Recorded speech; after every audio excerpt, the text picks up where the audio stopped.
Okay. Hello everyone, and welcome to our second episode of the two-episode series where we go through every single player in each conference and speak about what we felt was their best play. Here today with me, I have an incredible co-host who, it's actually been, I think, a bit too long since the last time you were on the channel. Please everyone say hello. Everyone say hello to who? To Jace, where you would introduce yourself there. But You didn't introduce me. Yeah. Everyone say hello to Jace. It's me.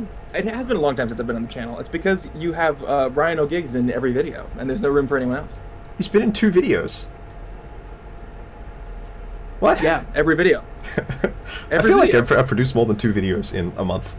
Because it was over a month since last time he was on the channel. But yes. He is a very enjoyable presence. You have so many wonderful... I think it's just because we've been too busy talking about other things rather than my content. Or talking about your content on occasion. Ah, my content.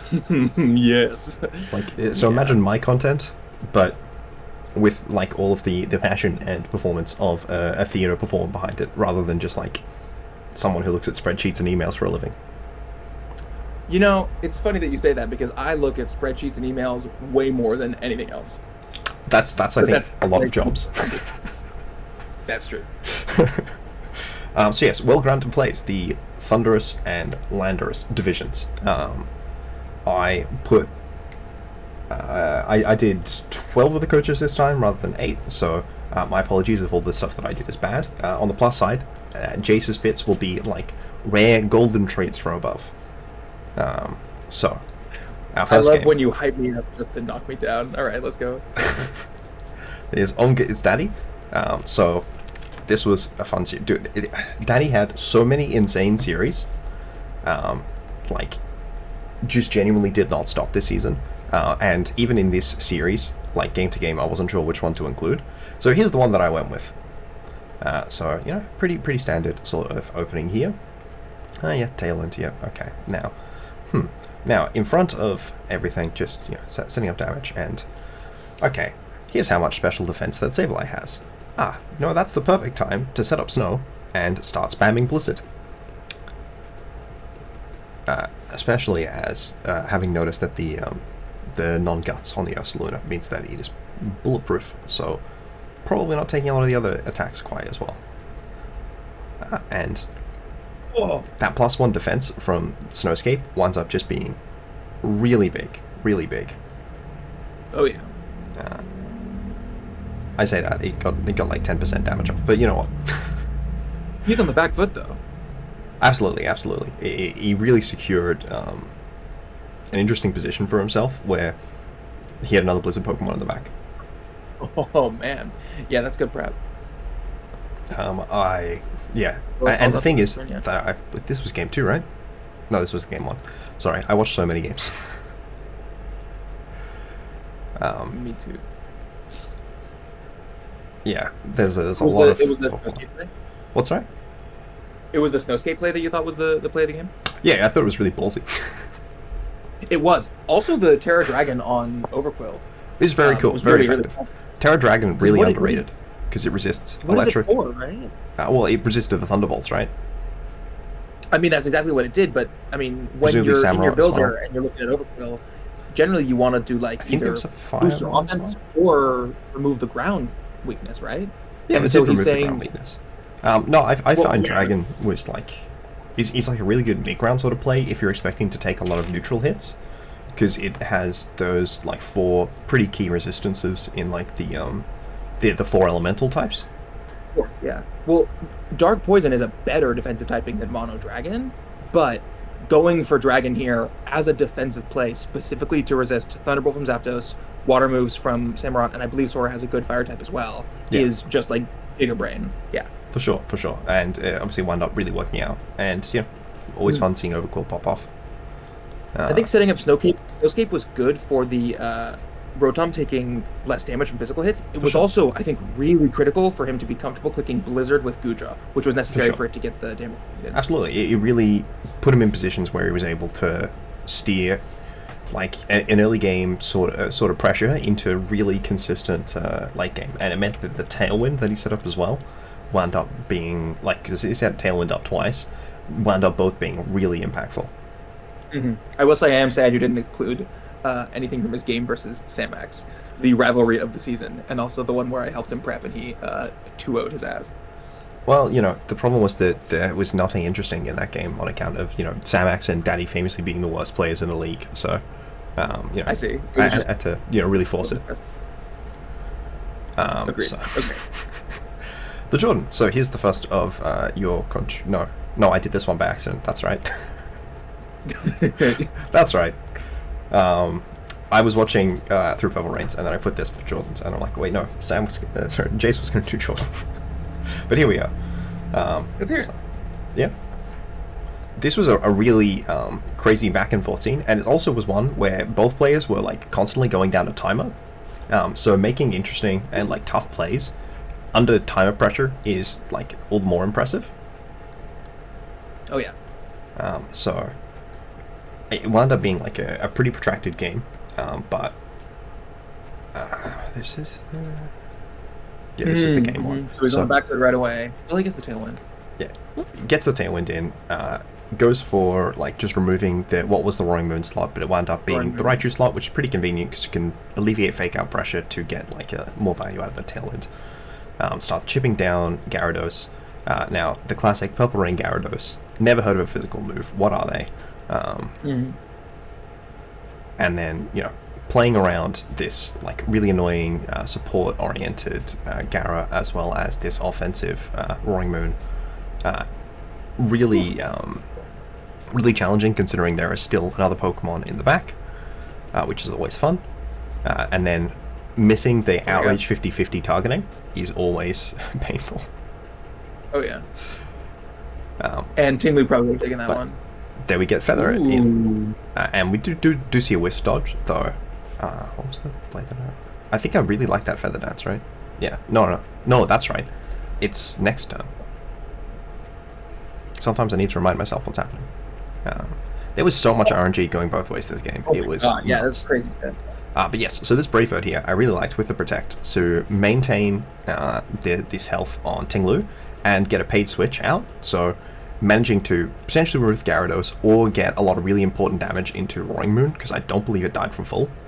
And then from this position, wound up just being able to clean with Scizor.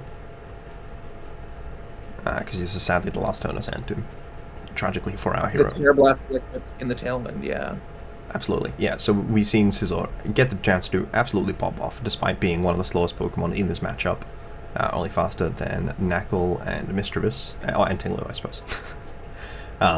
Just go on like a rampage where it was forcing defensive plays left and right and being able to clean up, all because of that one paid switch from the Brave Bird. Yeah, I think that that play was probably on Jordan's part more to just remove that Gyarados with that Brave Bird attack. Yeah, I mean, CC probably could have gone the through Roaring it, Moon but was yeah. Certainly the protecting on the Roaring Moon gave a lot of stability there, and the Gyarados wasn't particularly threatening, right? With the Flamethrower Thunderwave Waterfall set. Definitely, I think being able to position in the Scizor was pretty impactful, and I do think I remember Jordan talking about it in the video, though it has been a little bit of time since I watched it. Well, Jordan being able to like perfectly set up this Scizor for this endgame, it's a crazy endgame to use 16% health Scizor with Terra Blast Electric to clean up. But after removing that right earlier, it worked. Like there were a few Jordan games that were just really fun to watch. Jordan's been really good this season and last seasons as well, of identifying terrors that can like turn into win conditions, and this was one of the ones I thought was quite fun. I think that's a huge thing with just Terra, the Terra era, right? Is how much terrestrializing a Pokemon should be the core of the win condition in a game. Obviously, sometimes you don't need it if you're using a Torkoal or a Chinpow or something that doesn't need Terra to take KOs. But being able to swing the game with your Terra, if you can use it to sweep or to get a key KO that your opponent thinks you can't get with a surprise Terra Blast to allow something else to sweep, is like, I think, the core of this generation. It certainly makes for some sometimes very flashy plays and sometimes like really cool plays in this end.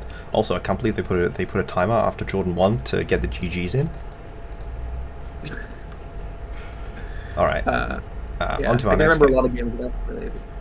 I was just gonna say I can remember a lot of games that I played where everything is based around like one Pokemon terrestrializing that almost feels like it's like a Dynamax Pokemon with how much the whole strategy revolves around Yeah. it. And I think those games are really interesting. I think it's really funny how volatile this sort of format is, where you can really use Terra to do whatever the hell you want, and depending on how well your opponent responds to it, depends on what it does.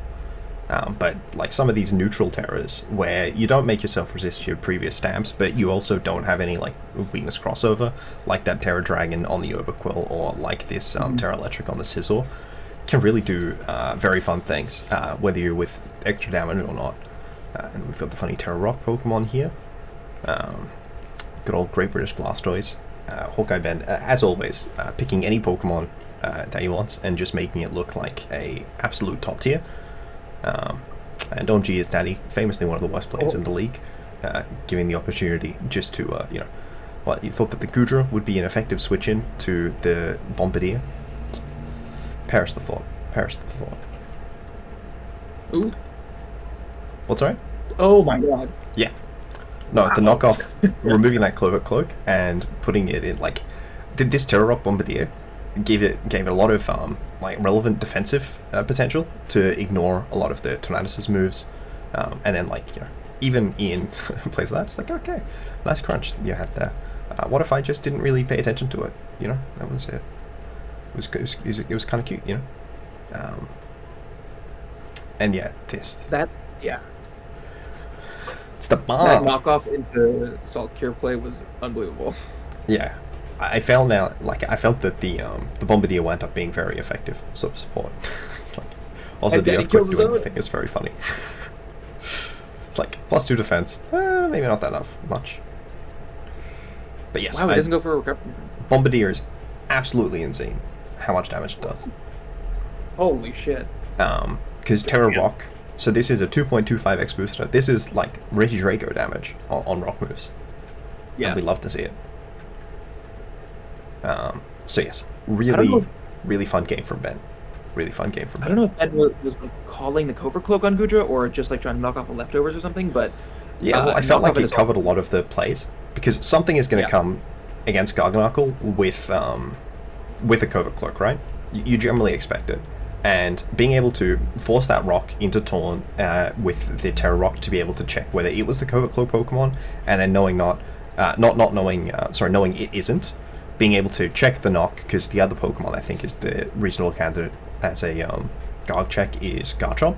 Being able to get that information, and then being able to like play through that with this game 1, really just led into a very solid game 2 as well. And like 4-0 win with like, Bombirdier at lead, staying on the field the entire game. Definitely fun. Seriously. Yeah. What was the lead, right? Yeah, Bombirdier sat here the entire game. Terra Rocked turned into a type that people are reasonably quite critical of as a defensive type. Also, the Snowscape and Bear Tick didn't work as well without the Rotom-Frost. Is Terra Rock with Rocky Payload like better than the adaptability thing? Yeah, like I said, it's like Regidrago's ability, Dragon's Wall. It's a 2.25x instead of 2x. It's just dumb. It's so strong. I can't wait for Delmise. Is Delmise coming back in the Crown Tundra? It's not in Teal Mask. I don't know if it'll be in the other colored mask. There's a I'll find out. There's a leak. Yeah, though I think the leak said a few Pokemon were going to be in Teal Mask that weren't. So who knows? But yes, Toxmax. Yes, Toxmax. Blessed player, most blessed player. Hopefully this blessing can translate into a first one series, but we'll see. Yeah, so Tux had very much kind of like a mix of two sort of like game plans on the team. Obviously, paid switch, excellent, no sash use. It was clearly not just because you wouldn't be put to sash otherwise. What I really loved here, going for Heat Wave here. So even though the Urshifu did not wind up going for Aqua Jet, playing around it and the weakening of Eruption, because they had the calcs on deck to know that the Urshifu and Chiyu were not surviving it, was really cool. I also have no idea why that Instruct failed. Oh! I know why that Instruct failed. Solar Beam is a 2-turn move. And it was instructing the second turn because of the power. Yes. Or the sun. The sun, yeah. I had not noticed that interaction. I saw that while I was thinking, I'm like, why did the Instruct fail? But no, that makes sense. Instruct is a weird move, man. Instruct is a bit of a weird move. But yes, I really love just the committing there to just removing it and removing it reliably with the Heat Wave if you ignore accuracy. So, you know, obviously the Aquajet, like I said, did not come out, but had it done, Eruption would have been weaker than Heat Wave. So just getting the consistent damage off was quite effective. Also, we did see the Psychic Terrain come out from the Oranguru to limit further opportunities for funny moves. E-Speed or Ice Shard, Sucker Punch, yeah. Yeah. Certainly E-Speed at that point, with these two Pokemon having fainted. But yeah. And then, I forget, yeah, so really just fun. Getting the opportunity to use Torkoal like it's meant to be. Also, the Cosmetic King Gambit is classic. Yeah, I don't think we've seen a lot of huge Torkoal sweeps in VBL this season. Yeah, I think last season they were definitely much more common. But I'm looking forward to more Torkoal destruction in future seasons. Yeah, I mean, certainly Ninetales is not as good as Torkoal, and it'll be interesting seeing both of them in a format and to see if we see more or less Sun as a result. In terms of games, obviously in drafts you would expect there to be more Sun, but yes, Canor. So, Game 2, after a Game 1 that went fairly similar to this. Oh, hey. Thankfully, neither of these Pokemon seem to have an Assault Vest. You know what that means? Flutter Mane time. And not just Flutter Mane time. Funny Terranol Boom Burst. And, that was an interesting pair of Pokemon that you had at one point. Maybe it's sometimes worth considering investing in Pokemon you can have at more than one point. Though, Boom did not get too much opportunity, you know? There was that bit of malice there, and I think it says so much about Zoroark as a Pokemon that did not KO. But Game 1 went fairly similarly, except Flutter Mane was KO'd on that last turn, because... Was it a Sneasler using like Dark Claw instead?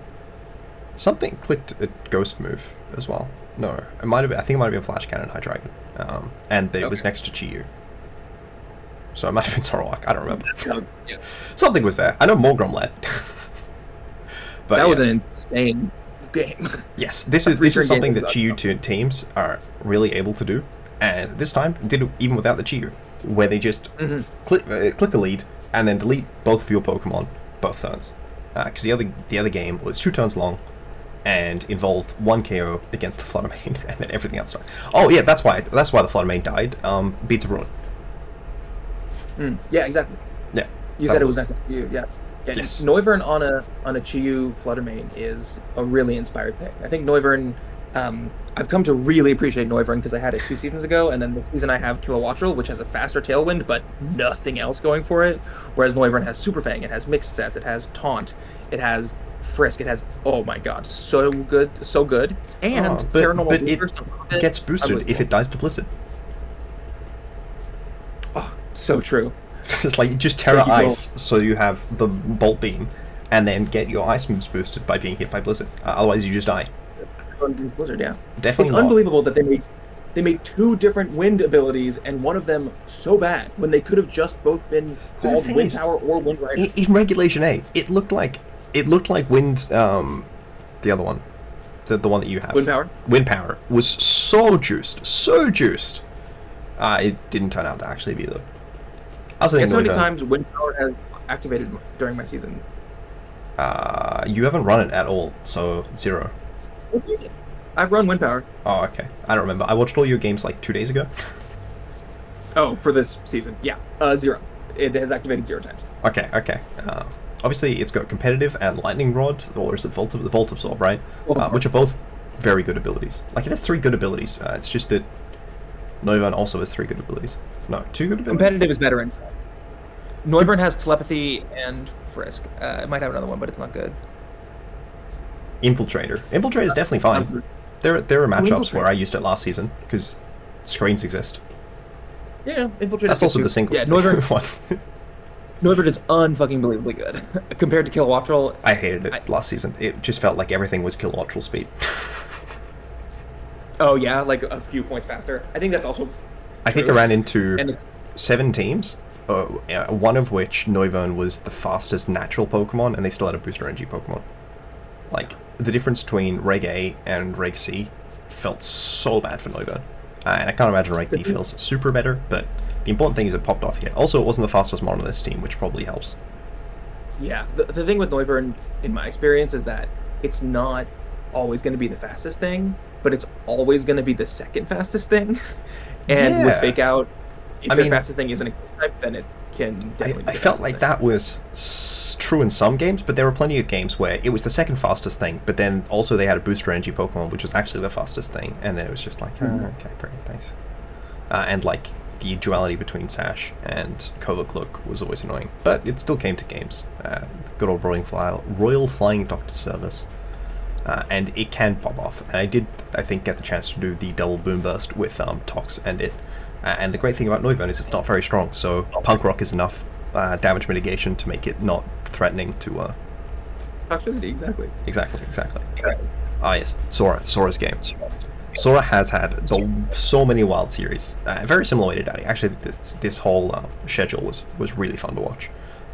Watch back through. So, here's Sora's plan. And it works out exactly as you hope it would. We see Charizard here. It's like, oh, okay, that's cool. The Sunny Day is certainly getting a decent bit of value. Does a lot of damage. Look, would you look at that? It's Scuff and faster than the Iron Bundle. And the Iron Bundle misses. Also, it would have been in Sun, so I think the Charizard still lived the next round of Solar Power. But certainly not this round of Solar Power. I love Scarf Charizard so much, man. And then the double Heat Wave is such a funny commit to me. Oh my god. Jay did not... I think all of Charizard's chip is from a single Dazzling Gleam and Solar Power? I think it was 2 Dazzling Gleams. Yeah, 2 Dazzling Gleams. Yeah. Yep. I think that says more, that it took twice as many Dazzling Gleams as you thought to get this much chip. Yeah. I love Solar Power sometimes. Scarf Charizard is sometimes just so fun if your opponent is not bringing out that Fake Out. This was like, what was Jace supposed to do? Jay did not have Light Screen or an opposing weather. Or Rain Dance on the cliff.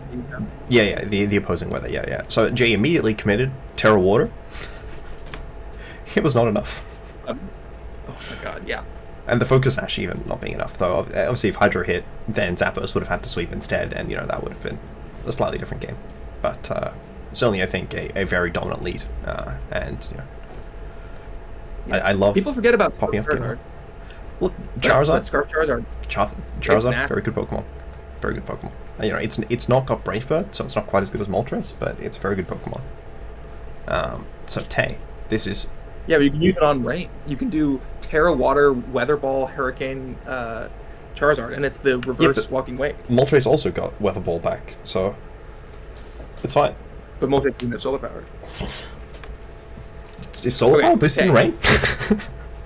Yeah, of course. Totally. Yeah, let's go with that. It's like the Mega Heliolisk from GPL that I have. You want to bring us through this one? Yes, okay. Tell me when to click play. From my recollection, this is... you looked at this game 20 minutes ago. Sorry? Yeah, well, brain, good brain. Right, okay, so this is game 2.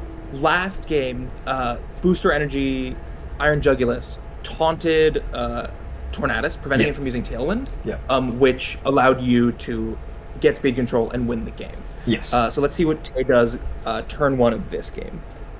Yes, no, I thought this was a very good adaptation from Tay. We see similar leads. And one thing to note here is that Tinkaton doesn't go for Fake Out, which it actually, I believe, can go for because of Mold Breaker. You don't... So, important thing to note about Tinkaton Mold Breaker. This is Strong Jaw. Also, Tinkaton doesn't have Fake Out. He doesn't have Fake Out, right? Because the Iron Hands has Fake Out. That said, if I'd been running Dazzling, I would have run Ability Shield, so the Fake Out would not have worked. And that's why Tay didn't run Fake Out. incredible, the mind games. Yeah. But yeah, this turn is really interesting because Tay covered for the taunt. Yes. With Also, the Jugulus. I think Bruxish was really strong in the previous game, right? And Yes, it was. not as much in this one. The Focus Sash wound up being super effective. Like, Tinkaton often is used in quite defensive and like bulky ways, because it does have very good defensive profile as well as good defensive stats. But just slapping the Sash and the damage on it, making it able to trade with one of my main threats, and then also getting up this speed control. Very strong. Yeah, that's why I chose this turn, because Tay made the smart choice to cover for the taunt and just go for Icy Wind, and that got just enough damage on Bruxish in combination with the Wave Crash for knockoff to finish it off. And the Sash really solidifies it as, like, exactly like you said, actually being able to take that hit from Bruxish allowed him to take it down, which meant that Iron Hand in the back can go. And the fact it's max Take it attack, now. because it wouldn't have KO'd without attack investment. The other thing that's really notable about this is that Tay is basically calling your bluff and saying, okay, you taunt me and you get nothing from that turn. Because I get up my Icy Wind and I knock you off, and I think... Not just that, I didn't even go for taunt, and I still lost. Well, right. That's what I'm saying. You didn't go for taunt. Exactly. But now, you have Tailwind first, but Tay's ahead in Mons, and next turn... Not only does Tay delay Tailwind, Tay also mitigated the effectiveness of my Tailwind. I don't think we saw Terra Fairy game 1, but if I had Terra Fairy'd and lived the knockoff, I would have been -1 and thus still slower than Taunt in Tailwind with the Bruxish. He also has the ability to go for Tailwind later in the game. Yes. So delaying Tailwind and also making my Tailwind less effective. Really, really solid play. Now, you can taunt Tay here, so let's watch the rest of the game and see how Tay plays around that. Tay, it just goes completely nutso. So obviously, I think Tay was more concerned about the Stone Axe at the time. Also, Kleavor damage good. But yes, so here, we do see a Fake Out actually come out at some point in this game. We see this Terra Steel. And that reveal wound up being super big in making me doubt myself, be in my own head a lot in the previous game. We see Xscissor KO'd the Iron Hands. Obviously, Iron Hands well known for being weak to Rock and Bug, but just the insane damage and pressure, having that delayed Tailwind, wound up putting forward. Yeah, it's interesting that you didn't go for Fake Out here. What would Fake Out have achieved? Nothing. You always lose to Lando. No, my play was to dodge a Bleak Wind, a Sandsear Storm. Gotcha.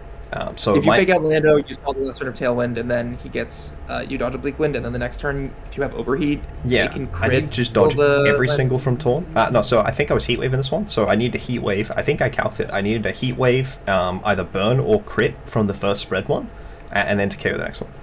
And then Lando turned out to be both Earth Power and Sandsear Storm, and that was Jova.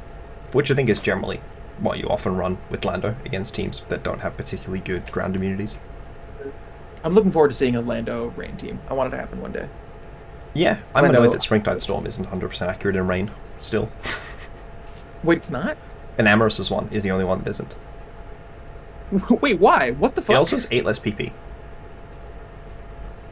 Alright, we gotta move on. That's insane. That's many things. Enamorus is a Pokemon. Purple Rain. Oh god, Purple Rain was the goat for this one. Though I realized I've done a few of those. Let's not comment on it. This is the same set, right? No. Is this the same set? No, I don't believe so. I believe that Toxmux's game was against Richwave. Yeah. But yes, so Sleep Powder, pretty standard sort of thing. Fake Tears, and you know what? Sometimes it doesn't always pay off. Also, not getting the burn here was a misplay, but I think we'll forgive him for it. Personally, we do love to see the Dazzling Gleam pop off. And then the Heat Wave here, I believe that crit did not actually wind up mattering because of the item choice on Heatran, but certainly funny to see. And Tux is really committed, and so despite the fact that most of this game they've been sitting very much in the speed advantage, Purple Rain with the fastest Pokemon on the field, it comes to the conclusion, you know what, I'm just going to set Trick Room, and you know what, the Trick Room winds up being very effective, even while switching in a Scarf Passimian. Screamtail is crazy. Screamtail is in my opinion, maybe the best. You better not say the best Paradox. Best Triggers. Sorry. The best Trick Room setter in singles, because it's so fast. Yeah. You set it, and you take the hit, and Baton Pass out because we don't have teleport anymore. Yeah, And then you get in your Trick Room without taking chip. Yes, very, very good Trick Room setter in singles. You could say the best Paradox one, I'm like, are you sure about that? I can't think of one that's better. Certainly not in this game. Not Roaring Mid. Not Roaring Mid. No, Roaring Mid is terrible. It's not terrible, it's just mid. Right. By definition. Mancini the Amazing. I don't know who this is. You'll have to take us through this game. Alright, so this is you versus Heaven. Can you hit play music off just so I can see if this was game 1 or game 2? Game 3. This is game 3, right. Okay, so you're back against the wall. I'm back against the wall, where we have both won a game. You won game 1 and Heaven won game 2, and so you're in a position where you have to adapt to their adaptation. Yes, also, both of us need this series to be able to make playoffs. Yeah. Can you show me the screenshot I sent again? It's a very different field state, by which I mean, I know exactly what happens here. So this is all going to lead to a very specific play. Sequence of plays, actually. It was 2 turns in a row that I think. Heaven has been concealing so much information into this game 3, and I have not. Also, I lost game 2 because I clicked Sneak instead of Shadow Claw into Bramblegast as it terrored, and that damage difference wound up costing me the game. So I'm committing my last bit of information here for the Terra Fairy, because we've seen Terra Rock Bramblegast. And then Heaven baits it out with Protect. And then I realize, or I find out here, that it Iron Treads sucks. Iron Treads is such a terrible mon. The Steel type is losing to their regular Pokemon. Feather Dance here. And I think this really does speak a lot to these sorts of plays where they commit very heavily defensively to certain sorts of things. Now, I have never needed this Pokemon called Salazzle. I don't know why anyone would ever think that I would. And certainly, what I have never needed is Tailwind. So sacking Salaz there was really impressive, but the Tailwind here to match Heaven is great. Can you pause it for a second? Yeah, okay, wait. Sorry. So that last turn, you doubled up into a Bramblegast Protect. You're down 2 to 4. Heaven is running a Trick Room team. We saw Trick Room in a previous game, I believe. Yeah, with the Goth, or at the very least, you have to expect it. And so everything could have Protect at any moment. But here, the thing is, attacked into a Protect, the Murkrow had not revealed Protect until game 3. I faked it out in previous games. And it showed Tailwind, Feather Dance, Foul Play, and I just assumed that the last move was another attack that wasn't good. And no, it was Protect this entire time. Heaven was really controlling information. And I'm sitting here, 2 physical attackers at both at -2 attack. And let's see how important that -2 attack is. Also, they had not seen a Kleavor item, and they had the opportunity in game 1. They had double charm, Feather Danced into an Iron Treads instead of checking whether Kleavor had it, even though it was on the field against Murkrow in the last turn. So, making that call at this point that I didn't have Clear Amulet because of the position they were in the game. And we see the X's come out and the Shadow Claw double up again. Because doubling up there is so critical, though. Absolutely. Double up. Yeah. This one is the exact same thing. 2 turns in a row, you double up on a Pokemon. That Scovillain absolutely could have had Protect, and if they'd gotten up one more Feather Dance, it wouldn't have been enough. For sure. But I believe this is the 3rd. No, it's not. No, this one I split damage because I don't know where their damage is going on their end. And I was very sure at this point that the damage here was coming into Kleavor, and I'm like, okay, at this point, even with the -4 on Mimikyu, I am pretty confident that it's 2x going because I already hit it with Shadow Claw. And I had that Protect play was such a challenge from my end to know that they weren't going to play around that because as you would see from the psychic damage, it would have double KO'd the Mimikyu had they gone for it. Yeah, well, I mean, this was what was impressive about the game is your ability to call them protecting and not protecting, and it was a sole read that the Scovillain wasn't going to protect on that turn, but getting the double attack onto Bramblegast into the double attack into Scovillain, getting you back into the game and just ignoring the Murkrow. Yeah, I think it's very funny how little attack drops mattered. Yeah, well, Choice Band and Insect Blade on the Kleavor will do that. Making up for it. But obviously Stone Axe was still coming out as well and doing reasonable damage. I think it really speaks to how different Feather Dance is to Intimidate, where committing resources for attack drops does not feel good, but Intimidate, where you just are playing the game and automatically getting that effect, feels so much better. Yeah. I think it's really interesting. And certainly the fact... Yeah. Feather Dance absolutely should have been enough to win this game, but because you played in a way that I would say like was reckless and paid off, you were able to make it work. Usually a play that I consider to be really good, like my best plays are the ones where I call my opponent protecting, and then target the other thing, and you called your opponent not to protect on a Pokemon that could have protected, which is almost always a risky play, but you were able to make it work. I mean, it's always a challenge, right? When you are sitting behind, when you're 2 Pokemon against 4, turning that into 1 Pokemon surviving or 2 Pokemon surviving on your end, especially when, really only one of their Pokemon had taken chip, it takes making what I would say is, aggressive, maybe more than reckless, but it's certainly aggressive plays, and trying to make reads, especially, in Game 3, where you've got a lot of information about how Heaven is, in his fields that day. Which is, sometimes that psychological diff is what you need. Now, Jay. Yeah, this was an unbelievable comeback that you made. For sure. And a really important one to give me the chance to then be winning in my next game. So, Jay and Omgut's daddy. The real daddy plan was having a bunch of really fun games so that they were in there. So, turn 1. The full commit. Daddy... Who's heard of him? Never heard of this guy. Full commit, immediate Trick Room, immediate Sucker Punch, removing one of the main offensive threats this game. And, you know what? Paid Switch. Let's go with that. Just so consistently damage. The Poison Jab into the Garchomp, I think because it had revealed the Terror that didn't resist poison. But still very funny. Yeah, this is probably the biggest blowback that Daddy experienced all season. Daddy had some just series where the games were just like absolutely volatile, where there were games where Daddy was like absolutely dominating, and then there were games where Daddy just really was not in it. And this game 1, really crazy, really crazy. This is always how I feel about Garchomp. I feel like every game that I see Garchomp, it does exactly what it did in this game, which is find the message I have most recently sent to OMG's daddy. Okay, let's scroll up a tiny bit. Venonat value. Why was Garchomp your worst mon? Yeah. Seriously, Garchomp is terrible. Especially in the DLC, because it doesn't have high horsepower. It's like the worst ground type. I think you have to draft it like... who drafted it last season? The team was Gemstone Bandits. I don't think they're playing this season. They drafted it with Sandy Shocks and Tyranitar, and just used Earthquake every game with like Start and Band, and killed their own Pokemon, but did enough damage. That's all you can do. That's what you have to do. I mean, Clear Amulet SD in some positions is probably okay, but certainly the classic Garchomp set of I will just kind of decide to tactfully put Earthquakes in, especially next to something like Tailwind, is certainly not been able to keep up with that. But that said, the rest of Daddy's team has absolutely been great. This Daddy's team is amazing. I think Garchomp is the worst Pokemon. Here's my take.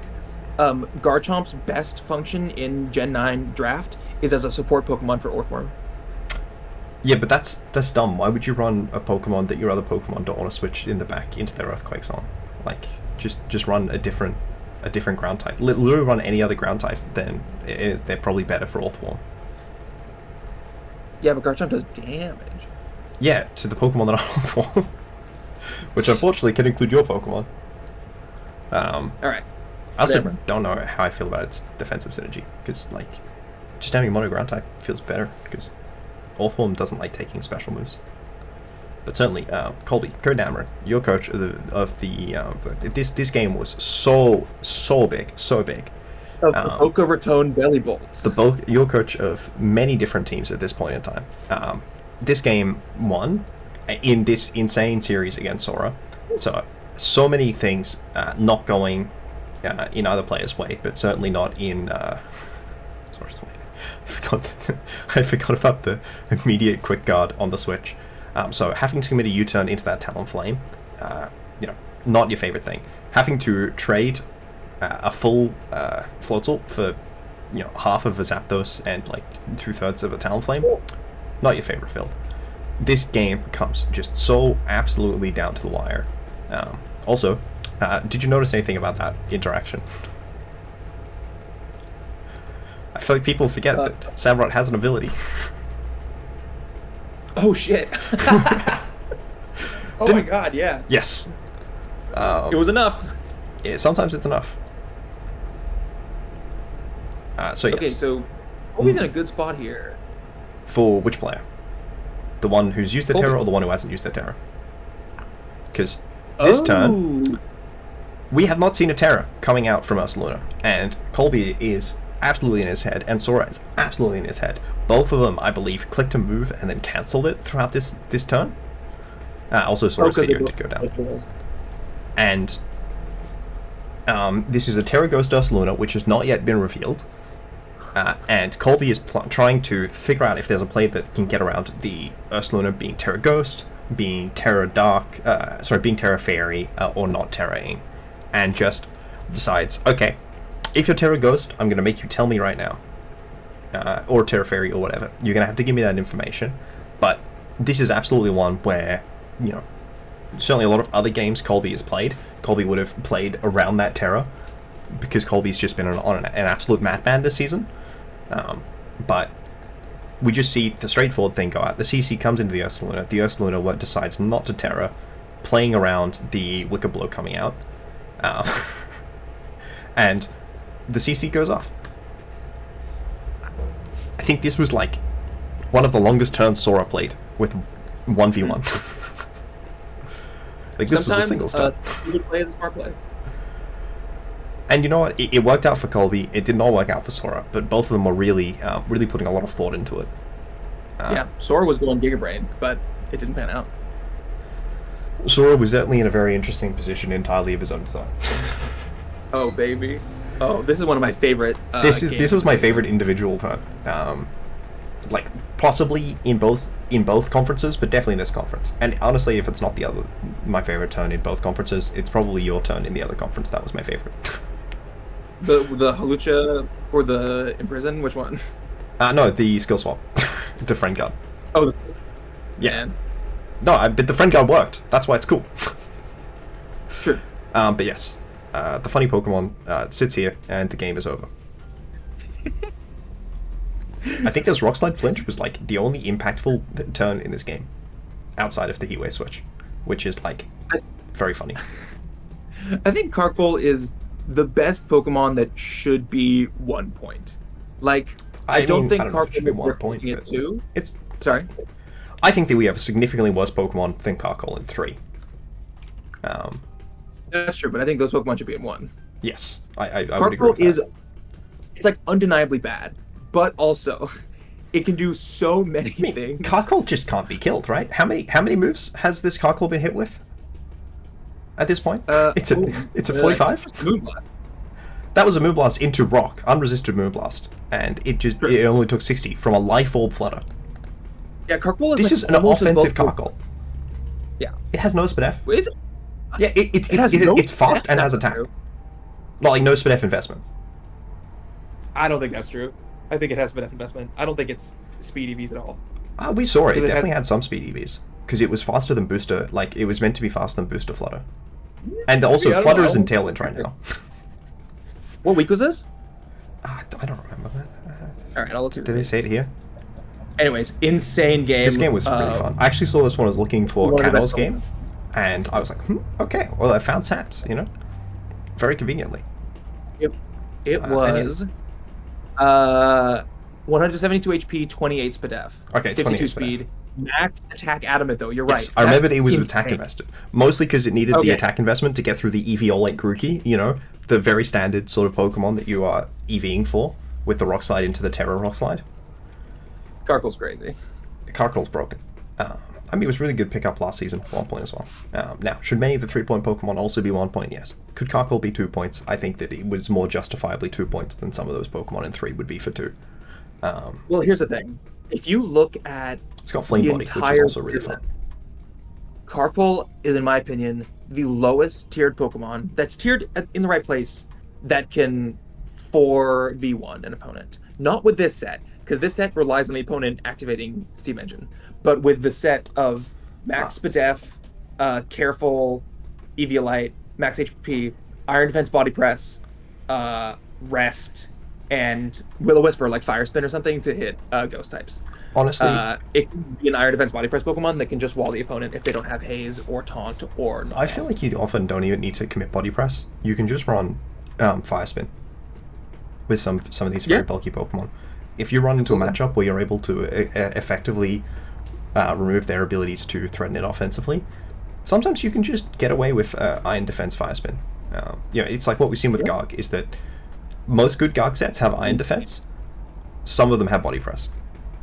Just being able to sit on the field for a million turns is fun. Sculpture is a little different from Fire Spin, but anyways, let's move on. It's a little different, it's just better. Yes. The difference is that it does it to more than, like, one team a season. Sorry, this is meant to go back here. Boom. The Lake Erie Monsters, the name change. Now, Sora had a very interesting season this season. So this is the game one. Sora has some of just the wildest game ones, because Sora has interesting prep, and then their opponent has just the absolute wildest prep. Okay, so we see of the standard Throat Spray Hydreigon popping off here into Misty Terrain from Frisk. So double checking the Flame Orb, and you know what, Misty Terrain. Oh, it's Frisk. Yeah, with Frisk. Oh, Boom is so fun. Dude, Bohm has the seasons like I have when I have a good team, but he does them even when he has a bad team. Not for this team. I think this team was quite good. This team's great. And look at this Helping Hand facade. So, do you notice anything about that? Yeah. No, it was Zoroark the whole time, which is so obvious. The funniest thing is, I hadn't realized that the first time I watched through the game, and I'd forgotten it by the time I came back to watching through the game. Because Hydreigon does learn Hyper Voice. I just thought it was Throat Spray Hydreigon. The other thing is that Misty Terrain, the reason that the Misty Terrain is Frisk is so that it can, like, the partner can Hyper Voice, and then Misty Terrain to remove the Grassy Terrain, which is funny. Oh, yeah. But yes, I think it also... The Ursaluna... yeah. It's Frisk Morgrem so we can taunt Sableye. Yeah, no, but, like, it's just everything, right? It's everything, because it's also the second slowest Pokemon on the team, which means that in Trick Room, slower than Bronzong, and outside of Trick Room, slower than everything else, and then it can Misty Terrain away the Seed Sower, which is cool. This series was really fun. But yes, so, yeah, we just see the Hydreigon, quote unquote, just sitting here and having a very funny season. And you know what? Sometimes it doesn't work out. The Tailwind was quite strong. What's right? I want to see a team draft Zoroark, Hisuian style, and Sylveon. And lead Zoroark disguised as Sylveon and click Hyper Voice and see how long it takes for people to realize that it's not a fairy type move. You know, it might be a thing to do. The problem is that Zoroark is 90% of the time not very good. Which is a major limiting factor in trying to do fun things. Also, there's Terror Rock Hydreigon. Hell yeah. Like the actual Hydreigon. I really enjoyed using Unovan. I think that one's better, based on experience. So it wasn't Flame Orb? It was Flame Orb. We saw turn 1. It just came out on a feint this turn. Oh, I didn't realize. Okay, might be. Yeah, so Misty Terrain, Misty Surge, and then it came in on a feint here, and then died. Yeah. And you know, that was a very effective Ursaluna that they committed a Terror to, in exchange for, like, this Zoroark and half of this Hydreigon. And this Terror Rock never sees a payoff. We never see Terror Blast or Power Gem or Head Smash or anything. No, it resisted a normal move. Yes. So, like, it's just for that. I thought there was going to be a rock move for Zapdos. We only ever see 3 attacks out of the actual Hydreigon. I mean, it probably has Terror Blast, but it also or Head Smash. Defensively. No, it's just very funny. It was a reasonable defensive type that we also, you know, it felt like we were going to see a 4th move against the Zapdos, because Zapdos was always there, and then it was just always targeting the partner Pokemon, which was very funny. Richweave. So this was one of your games. Would you like to bring us through it? Oh yeah. So Richweave versus you. Is this the one where they got all, like, 3 of my Pokemon down to 3 turns of sleep, or was this the one with only 2 of the Pokemon to 3 turns of sleep? I'm not sure. What I remember is that it was the Giga Drain play. Yeah. Okay, so Foongus, Giga Drain, Decidueye. Let's see how this goes. Yeah. Oh, sorry, I took the screenshot from the other side. Yeah. Okay, so you know what? I feel okay here as we see a goodbye Urshifu and start there. And you know You what? are incredibly ahead this turn, clearly. Yeah, but yeah.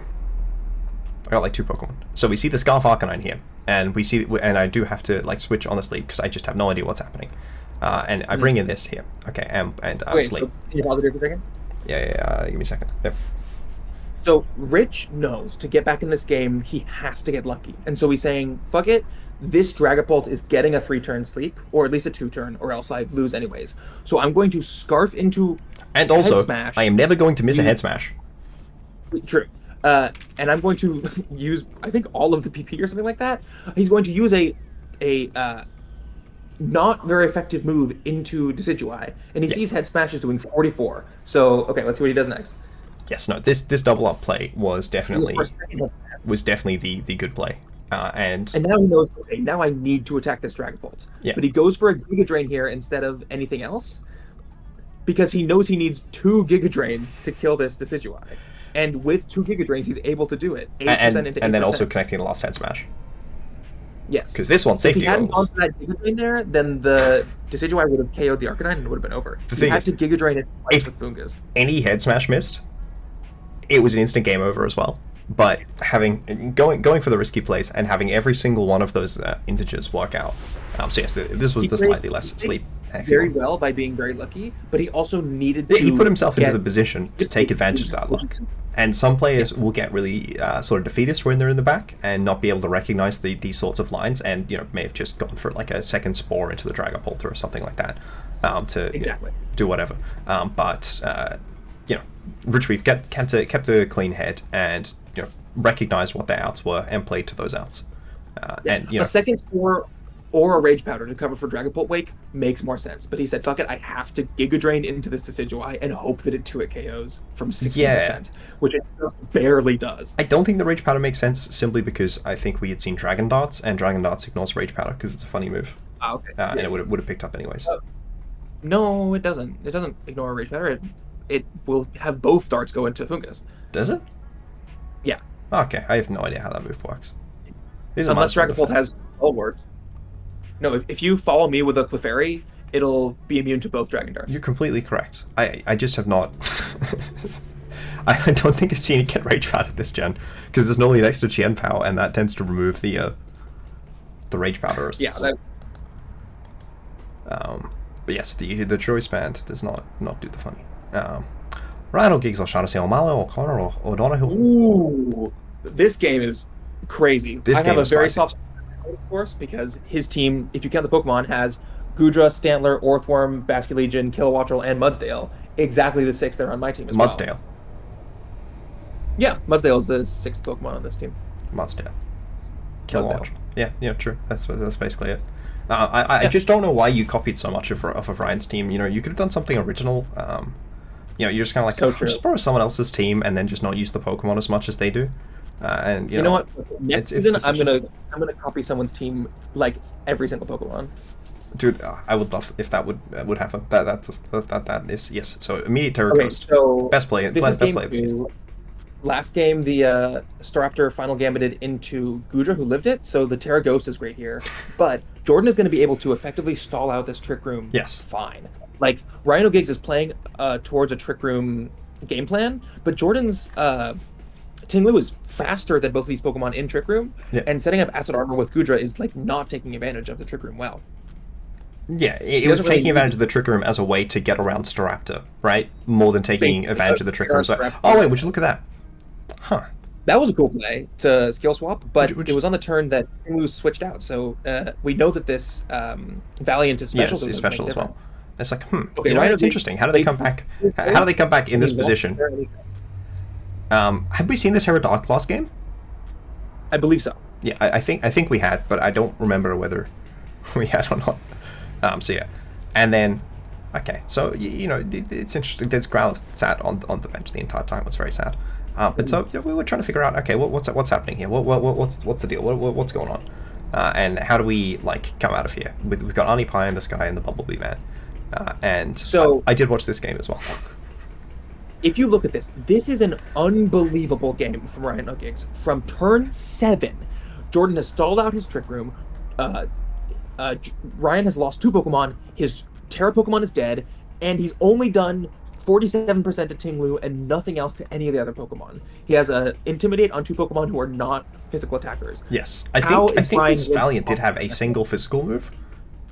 Probably. But, like, that's just Valiant. And, like, it's CC. What's even more unbelievable here is that Ryan doesn't even play particularly well from this point. Okay, you know, that's a little bit harsh, but probably accurate. No, the other thing is that also burnt the Terra already. Yeah, I said that. But let's play. Yes, so, yeah. So this para was good, but he played poorly by getting flinched, although he did play well by getting the... yeah, I forgot he Air Impulse into the Dark type. He Impulse into the Dark type. Hydro Pump picks up it. This is the turn that matters. Yeah, this Protect and trading out the Staraptor because you know that it's Scarf. Exactly. Protect, calling for the Scarf, and removing specifically the Staraptor there. Like, how little damage these 2 Pokemon are doing to each other with Tinglu on the field. Mm-hmm.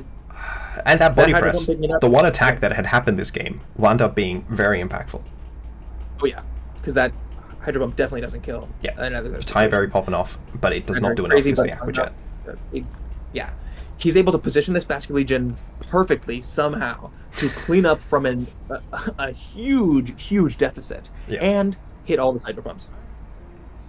Yeah, all 3 of them. Yep. Definitely a strong showing from someone who Eerie Impulsed a Dark type with a Prankster Pokemon this game. Unbelievable game to somehow bring it back from that. I just found that to be absolutely insane. Absolutely insane. And now, speaking of unbelievable games, this one, Heaven has had just some really one-sided games, and then some series against just absolutely incredible players that were absolutely like breakneck. So this is game 2. Tay had a pretty commanding game 1, and you know we're pretty far in the back, and you know immediately the spike going up is really bad for the comp that Heaven is playing, as Heaven is going really hard into this switch-oriented game plan. You know, we see putting it in range of the Aqua Jet, you know, but the damage is really just not seeming to be there. We see a pretty good Terra coming out from here, even as like everything loses its item and is just not able to survive hits. And we see some just absolutely shocking damage numbers. So at this point, shocking. You know what? I wish I'd made that joke, but I'm not wise enough. So having to turn Regidrago here into a dub. Yeah. Protecting on the other thing. Okay, immediately. Oh yeah, I wanted it when I was looking for Taze. Yeah. Yeah, Draco. And then Energy Ball. Somehow, in the builder, our dear friend and companion, Heffen, knew exactly what position he would be in this game to bring the exact Gothitelle sets that won. This Gothitelle came in with Shadow Tag while there were only 2 Pokemon left for either side. And everything worked out the exact way it needed to. It was just a beautiful Protect Trick Room play. Because if they doubled up into Gothitelle, this was not looking very good. This was a Life Orb Dragonite that we've seen did insane amounts of damage, as well as a special attacks boosted Sandy Shocks. But he called the plays and made really solid Protect, and won. He tried to do this against me, but it didn't work. Did Heaven win this set? No. Heaven did not win this set, no. It was a really close game in game 1 and game 3. How dare you, Tay? How dare you do alright? Also, I think it's really funny how bad the second spike is. If this was the difference between the second spike and the third spike, was between the first and the second, this Regidrago would be dead. True. Or if it used an attack, but it protected to not add a Life Orb. Yeah. Good old Faraday cages. Alright. Also, probably would not have one from there. I don't think it outcoded the Gothitelle and then, like, lived on 14%. Yeah. But, yes. Heaven, great way to finish off that series. Thank you everyone for watching. This has been an incredible main season. We're expecting a lot of very good playoffs content from Jace, I imagine. Do you have any other content that we're expecting to see in Content Week? I have a video that I'm working on, not actively working on. I might make it during Content Week if we take a week off. Maybe not. We are taking a week off. Okay. Yeah, then probably. Cool. Very excited. Very keen. So definitely go sub to Jace's channel in the description. And leave a comment, leave a like. Probably should have done this at some point earlier in the video so that people are actually still watching. But goodbye. Goodbye, goodbye, goodbye.